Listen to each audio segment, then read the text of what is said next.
The Justice Department still very clearly believes they've solved this crime. He shot Charlie Kirk because his lover is a trans or in the process of. That's the Justice Department narrative. Now, significant MAGA voices are coming forward and saying that's absolutely untrue. Not only is that absolutely untrue, but this is a cover-up. It's a whitewash. It's a cover-up. The Trump administration is telling a bald lie.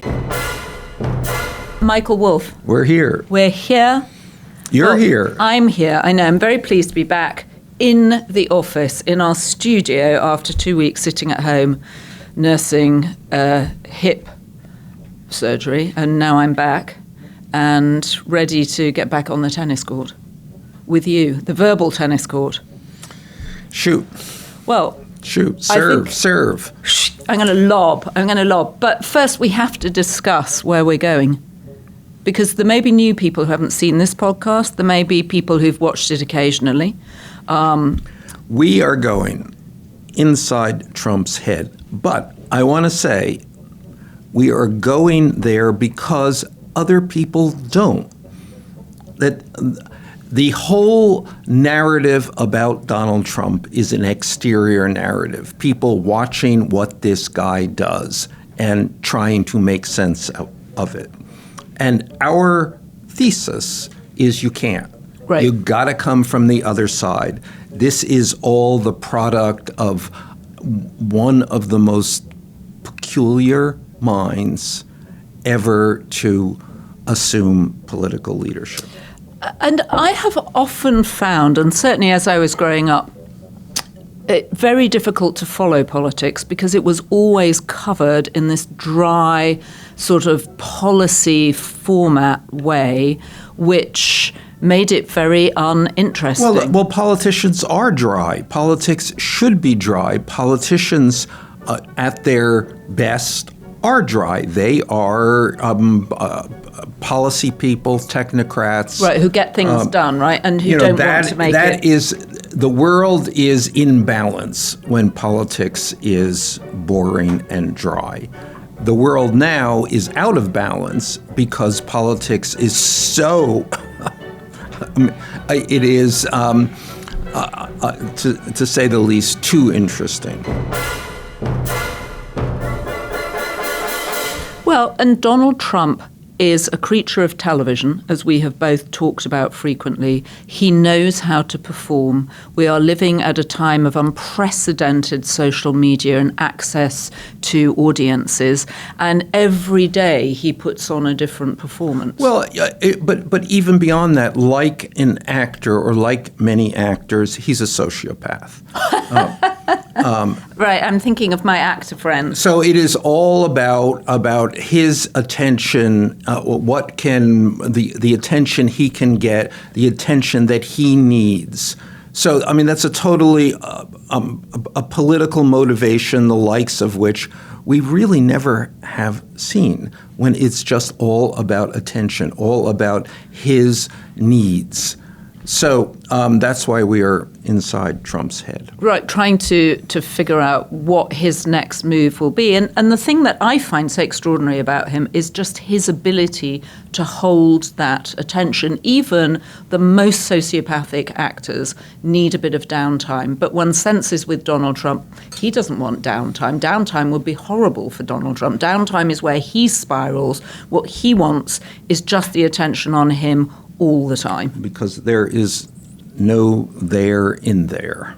Right. Well, we're beginning to discover that as we poke around, right, with our magnifying glasses. I think this time we're going in with white coats and magnifying glasses, and possibly we're going to scrape some cells and look at them under the microscope. That's my metaphor instead of the caving metaphor. That was a very long intro today. So it doesn't have to be the intro. On to the news. On to the news. Okay, well, the news I am obsessed by is the Supreme Court has turned down Ghislaine Maxwell's plea for clemency and her determination to try and get her 20-year sentence for sex trafficking overturned.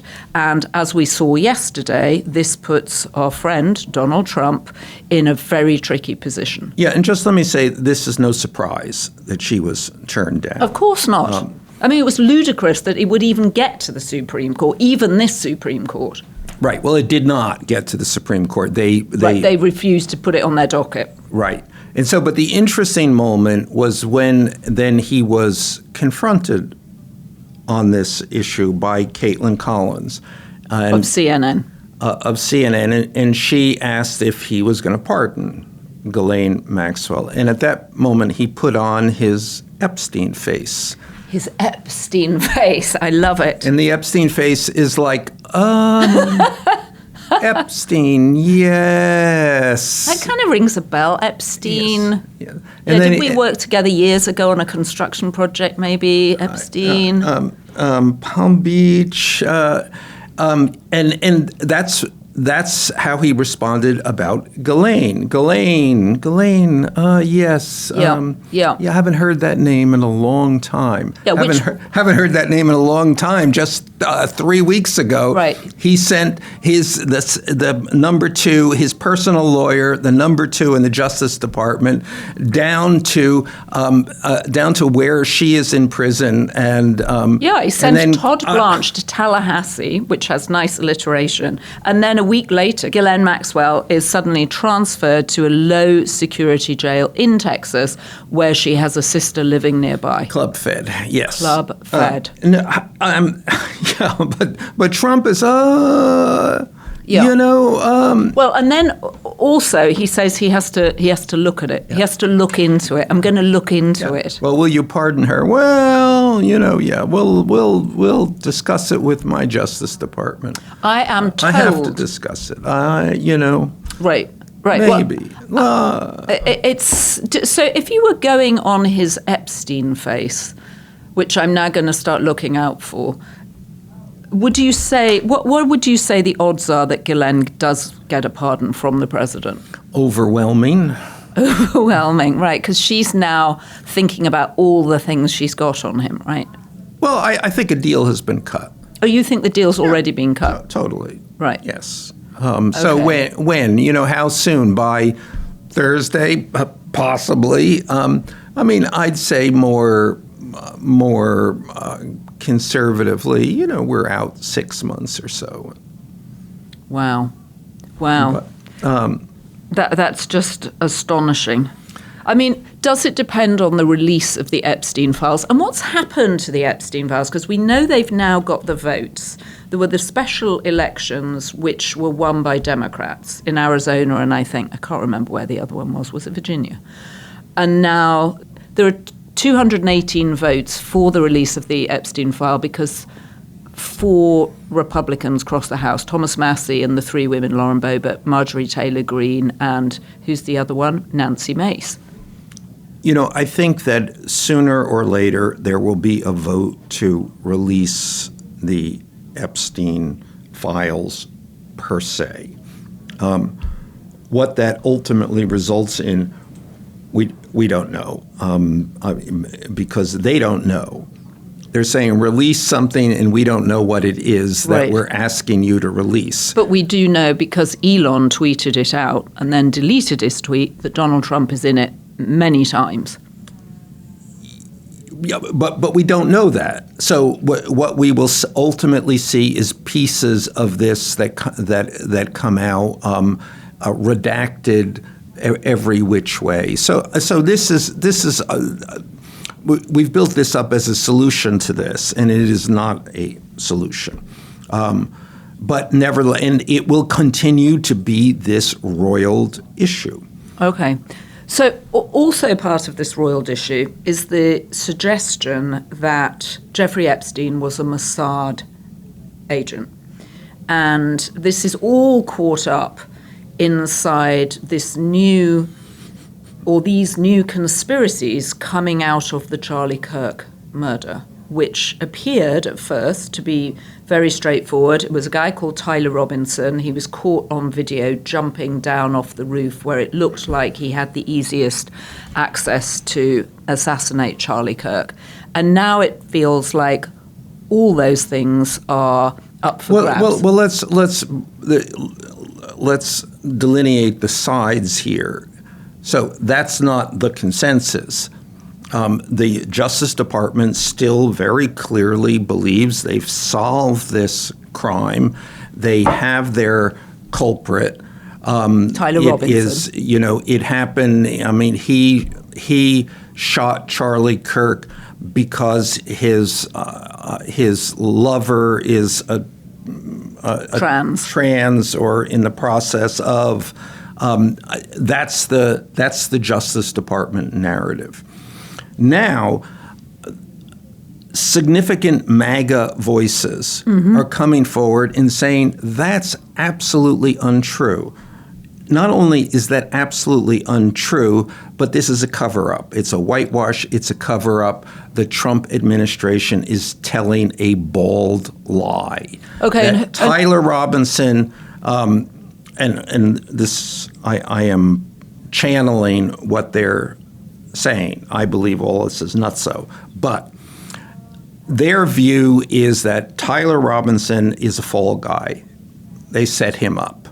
Right. That Erica Kirk, the wife, The widow is, let me see if I can extrapolate this properly, a sleeper agent somehow connected to her participation in a Donald Trump beauty pageant. So Trump and Erica Kirk go way back in because she was Miss Colorado, right? Establishing this sleeper relationship.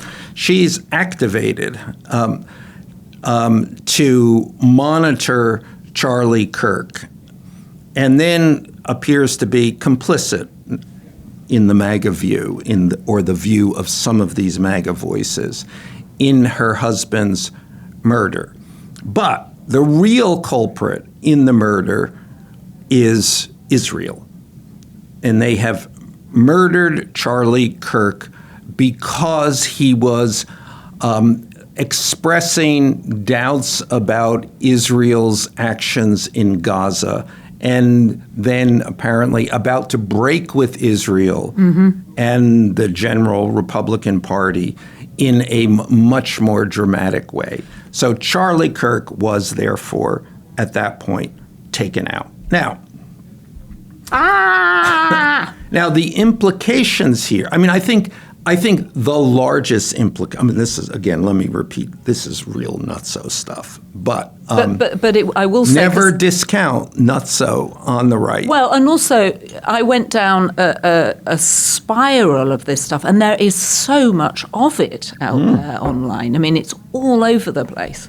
No, and it's picked apart. It's real conspiracy stuff.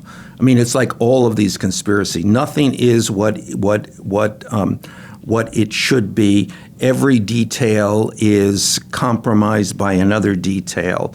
Real rabbit hole stuff. And also, ironically, what's interesting is that at the head of the FBI, you've got Keystone Cash Patel, as we call him in the Daily Beast, and you've got Dan Bongino as his number two, who were enormous conspiracy theorists before they got into that job and have had to wind it back in. Trump himself, of course, is a significant conspiracist. Right, the birth certificate for Barack Obama being one of the first conspiracy theories. So, but this is, so the implications, the most dramatic implications are these people, these MAGA people, all of them heretofore pillars of the Trump movement. Of the base. Are now saying, you're lying, you're involved in a cover-up, you're guilty. And then this doesn't go, you killed Charlie Kirk, essentially. So So we have a set of these kinds of breaches in the MAGA wall. Which is why this is interesting and why we're taking it seriously, because there are lots of conspiracy theories out there that we don't pay attention to. But this is interesting because it suggests a riff in the MAGA base. Yes. So and they come together. The nature of the rifts that are occurring here and converging in Charlie Kirk. We have the instance of his death. You made that up, cover up. Why?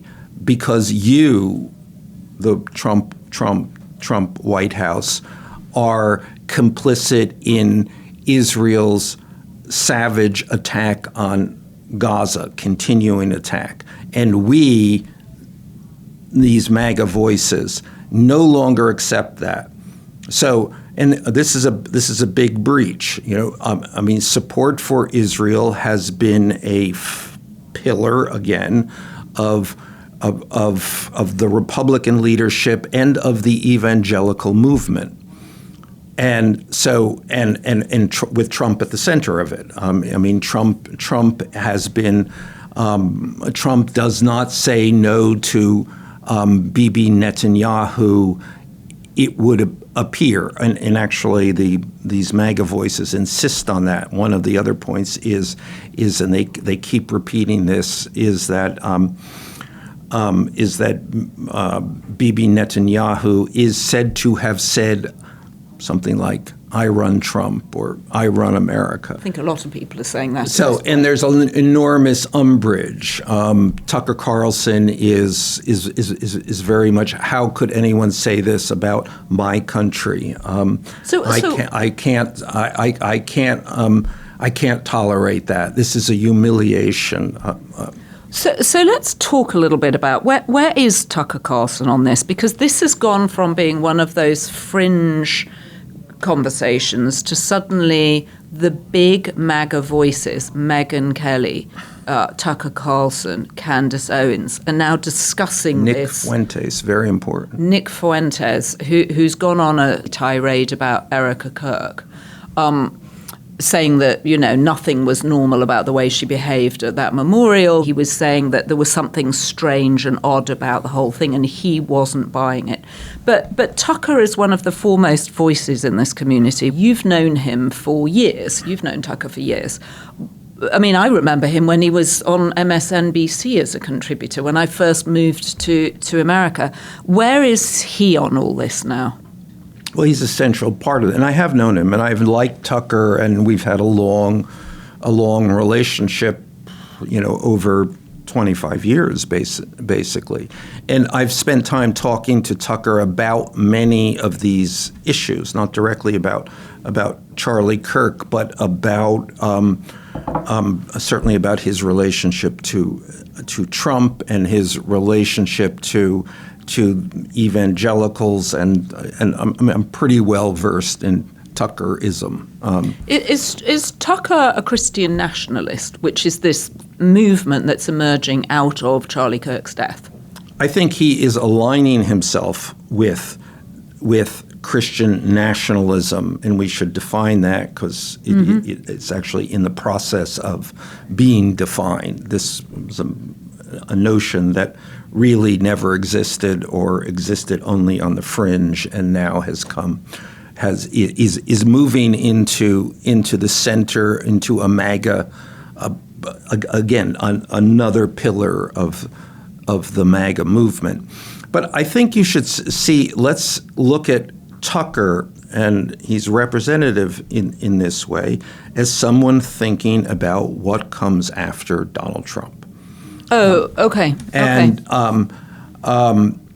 And Tucker has political ambitions. I've spoken to him at length about this, whether he will ultimately run for something. Do you mean president? Yes, I mean, well, political ambitions. Yes, but including what is that would be more interesting to him than what he's doing, including running for president. Yes, only meaning that it's hard to imagine that being a senator or being a governor would be as interesting or certainly as lucrative as what he's doing now. But never say never. As one, Tucker is still a relatively young man. Were he to suddenly think I have a political future, how you would triangulate that? To getting there. Okay. I mean, nobody wants to be a congressman. They all want to be president. Right. So, what does the senator say to himself when he looks in the mirror? Good morning, Mr. President, or good morning, Mrs. President. I should throw in there too. So anyway, so Tucker is looking at this at the field of play. Mm-hmm.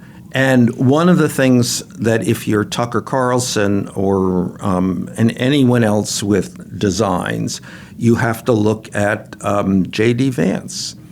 Who has very quickly moved into that space. J.D. Vance is obviously, in terms of the Republican nomination in 2028, the front runner. He has all of the advantages given to a vice president, and perhaps given his youth and his financial backers, perhaps more. So then the question is going to be, how do you, and he also will likely have the support of Donald Trump.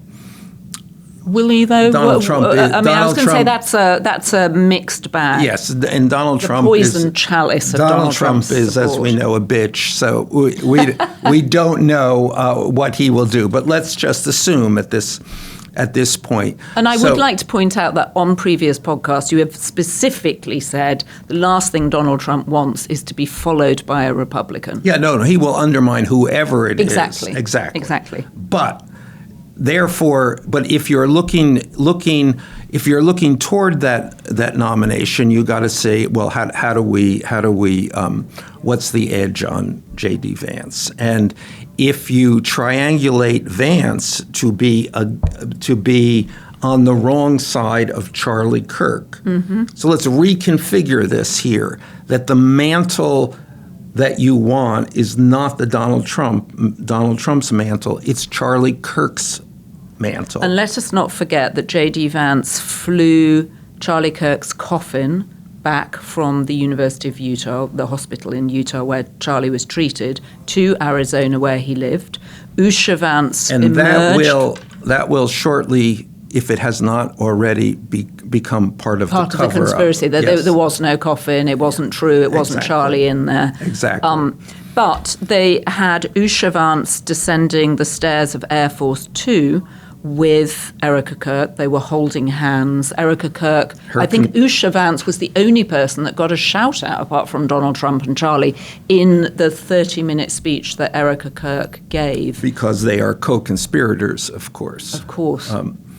So, can I raise one thing here, which I find interesting about Charlie Kirk, is that the way he was referred to at the memorial was almost as if he were an orphan. Where are Charlie Kirk's parents? Who are Charlie Kirk's parents? Now you're a part of the conspiracy. I'm a part of but I'm fascinated that Erica didn't give them a shout out during her speech, which I thought was impressive. I thought would stand up 11 days after your husband's been murdered. Very impressive. Nonetheless, to me, it was very odd that you didn't mention his parents, who have lost a son. You don't mention his sister. Well, she was the sleeper agent put in to separate Charlie Kirk from his parents and from his family. So therefore, obviously, we've disappeared them. I have never read Lord of the Rings, but I feel like all these conspiracy theory people have read Lord of the Rings, and that's the fundamental thing, that it's the sort of fertile territory for these wild conspiracy theories. But look at this again, and I will say, not so, but look at this as on the political playing field. Mm-hmm. And the political playing field is looking for the MAGA movement post-Trump. Right. Someone to lead the MAGA movement who is not J.D. Vance, to separate it from Trump, basically. And so among the things that you have now, you have Epstein. The MAGA people are obviously rabid on the Epstein issue. Now you have the Charlie Kirk issue, the cover-up of St. Charlie's murder. And also you now have, which you have never had before, this breach on Israel. And these are major things, and they are a serious breach with Donald Trump. So if you're inside Donald Trump's head, where you have spent a lot of time, and I'm frantically trying to catch up, what is he thinking about this, and how does he outmaneuver these conspiracies? I think that he is... I'm not sure he has his head around this yet. I mean, I really think that this is pretty new at this point. Mm-hmm. And I think it's kind of bewildering.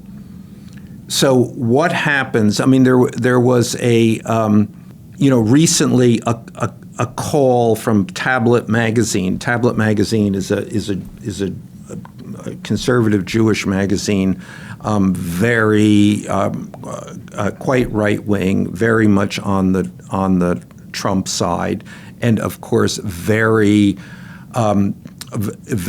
much on the Israeli side. And they're calling for let's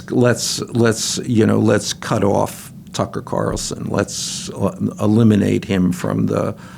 And what does it mean? Let's cut off from the true believers. But how can they cut him off? What does it mean? Well, cut him off? They can't. But nevertheless, what they're saying is, if you are they're just setting up a showdown. If you're a real Trumper, a true Trumper, a true believer, Tucker. yes. And so again, we're just seeing these two sides of an emerging conflict.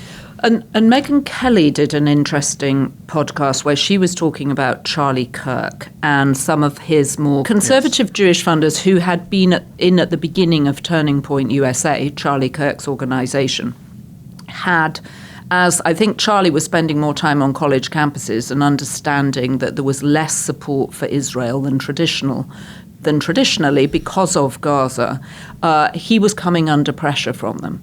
And there was, in fact, a sort of summit at Bill Ackman's home. Come to Jesus. How do we describe his eyebrows? The caterpillar eyebrowed financier who somehow got dragged into all this, where some people who were there said that Charlie Kirk was being intimidated by people to toe the Israel line, and he wanted more freedom.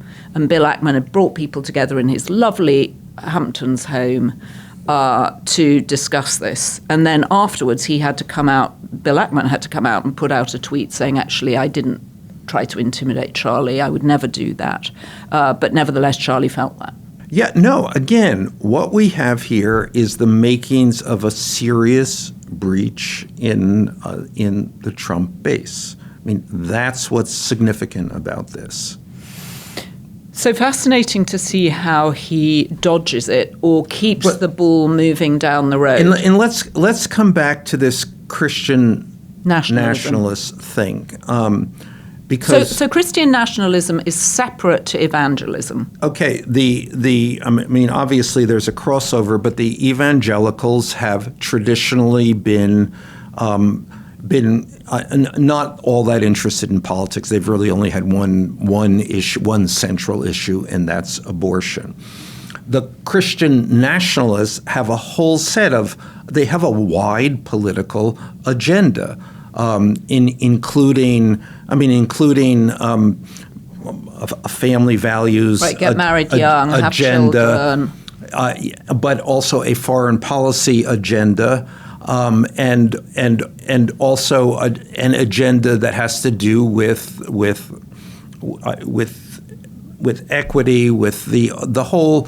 I mean, essentially a very conservative view of individual rights. And it's not a globalist foreign policy outlook, it's an America first.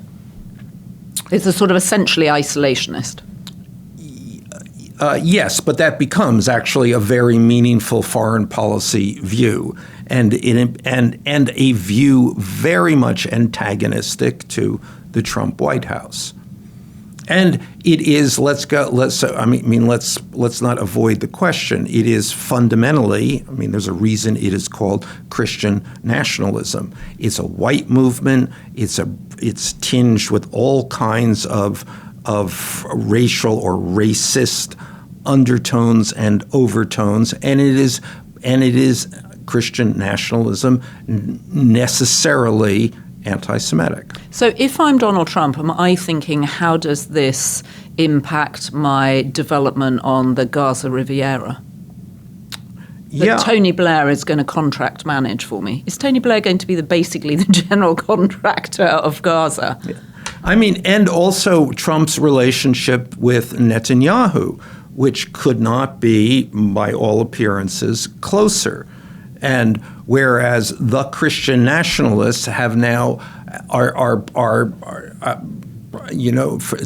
them, Netanyahu is genocidal, a word that they now use, and a war criminal.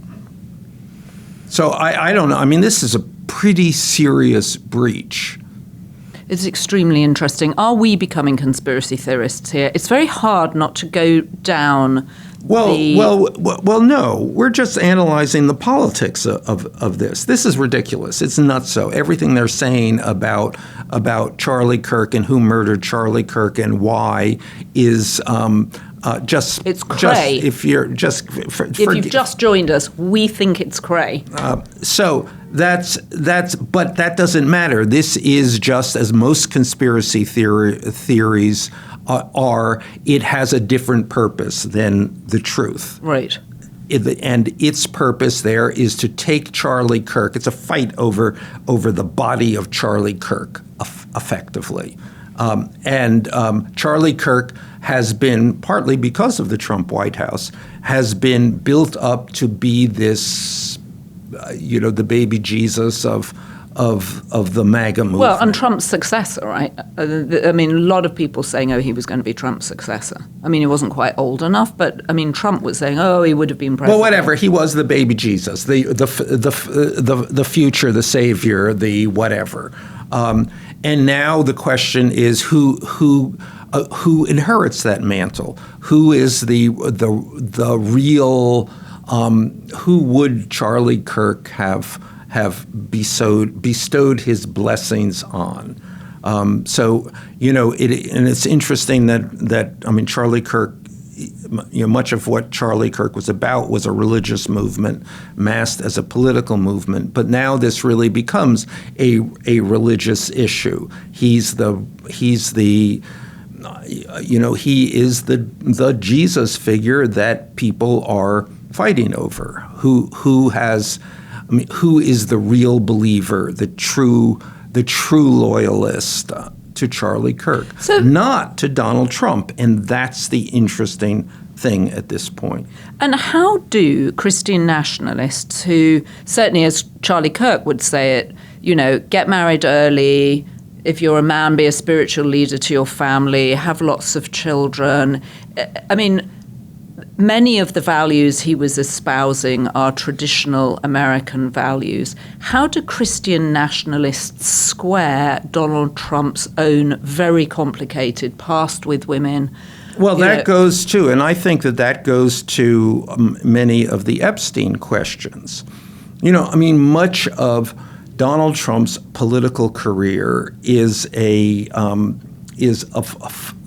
flight from a lifetime of sexual malfeasance. And that's not just Epstein, but it's it's the 28 women that have accused him of sexual abuse over the years. Yeah, and grabbed them by the pussy, and E. Jean Carroll, and again and again and again and again, plus Epstein. And Epstein is actually probably the deepest, darkest pool on this. Trump said recently in frustration about this ongoing Epstein thing, that Palm Beach in the 90s was a different time. Was that where they shared that wonderful secret? I'll say it was a different time. Or as Epstein used to say, Palm Beach in the 90s was crazy. And that's where they had their wonderful secret that Donald Trump wrote in the birthday letter. Of course, he didn't really write it. Someone else. Of all the birthday letters, his was the only hoax birthday letter. So this is, again, all of these issues are now converging in. Let's think of the right word. I was going to say antipathy to Donald Trump on the MAGA side, but I don't think that's it. It is not. It is really just a recognition that the lame duck period has begun, and someone will replace Donald Trump. The MAGA movement will now transition into something else, and everybody is trying to figure out what that is. With Charlie Kirk now a piece of that, a useful piece. Another figure from the grave. I mean, Jeffrey Epstein still having an impact from the grave. Charlie Kirk having more of an impact from the grave. Yeah, no. I mean, dead people are very valuable, especially to conspiracies, and also to politics, because they don't talk back. Well, we talk back. Gosh, there's a lot to think of there. But what is fascinating is this idea that a post-Trump future is now underway. Very, very, very much. And the strands of this, this Christian nationalism is a real interesting and scary development. And the fight over Charlie Kirk is a kind of a really interesting family feud. Well, and completely unexpected too, because of the awful manner of his death, something that one couldn't have predicted, as is so much in Donald Trump's reign. No, and this cleaves so cleanly. The Trump administration has offered a very clear, very concise narrative for what happened here. And the other side is now saying completely a lie. All right, Michael, we'll be back on Thursday to discuss more how this story develops. Will Donald Trump have pardoned Ghislaine Maxwell by Thursday? Yes or no? Yes or no, sir? I think it's too soon, isn't it? Too soon. No, as I said, 6 months. 6 to 9 months, yeah. 6 to 9 months. If you have been, thank you for joining us. Don't forget to go to wherever you get your podcasts and subscribe to the Daily Beast. You can become a member of the Daily Beast community, and we're independent media, so we appreciate your support. And we like the comments, don't we? We study them. We do. We study them. We devour the comments. We share the comments. We disagree with some of the comments. And we've got a few that we're going to address today. Here is a good one from Beth, 3471. Assuming Trump does not have a third term, good conversation for us today because we're already talking about a post-Trump future. What does he do next? I can answer that. Go ahead. He returns to Mar-a-Lago, still the king of the Republican Party, and he does exactly what he did the last time he returned to Mar-a-Lago, which, among other things, includes a lot of golf. But the last time he was at Mar-a-Lago, he was also plotting to come back to the White House. Is there a way he could do that? Well, I don't think that really matters. Remember, the thing about Donald Trump is not that he should be the president. It's that he should be Donald Trump.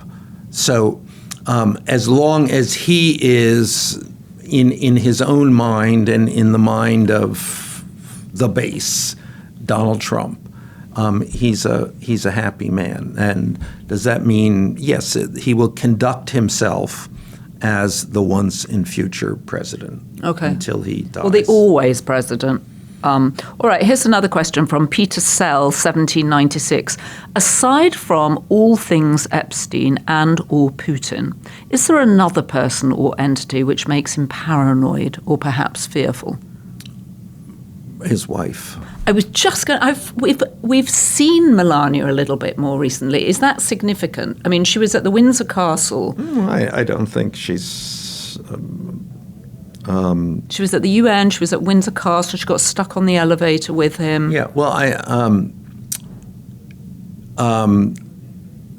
don't think they're.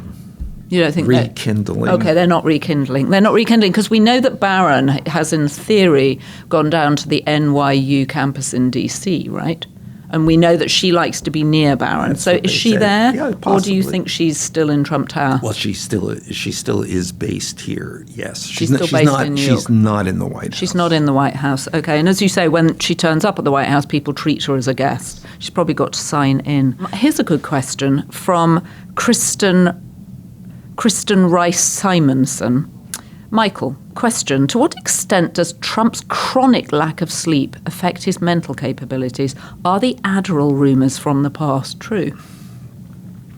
I had, and I would have to look back on one of my books in which cites a specific drug that he's on, a relatively low dosage upper called diethylene propionate. That is according to Jeffrey Epstein. Interesting. A low dosage upper. Yes. But which I think is a factor. Is the sleep a factor? I don't know. It's all a factor. Old people need less sleep. Do they need less sleep? They do. They do. Do you think he might be milking the health interest to distract from other things? No, I think actually that the interest in his health is annoying to him. I mean, why else would he wear makeup Yes. on his I bruised think hands? it's annoying to him because it could be true, and whatever, it diminishes his authority. Okay, we'll be back with more comments on Thursday, but thank you for sending them in. Don't forget to. And again, join the Daily Beast community where you get all sorts of extras. Extra. Extras, yeah. Okay, Michael Wolff, fare thee well. Joanna Coles. Don't forget to be Beast. And a big thank you to our Be Beast level members. Karen White, Heidi Riley, Connie Rutherford, Sharon Shipley, Andrea Hodel, I prefer Hodel, and Free DC. Thank you. And do you want to thank our production team? Devin, Anna, Jesse. Thank you from the bottom of my heart. Excellent.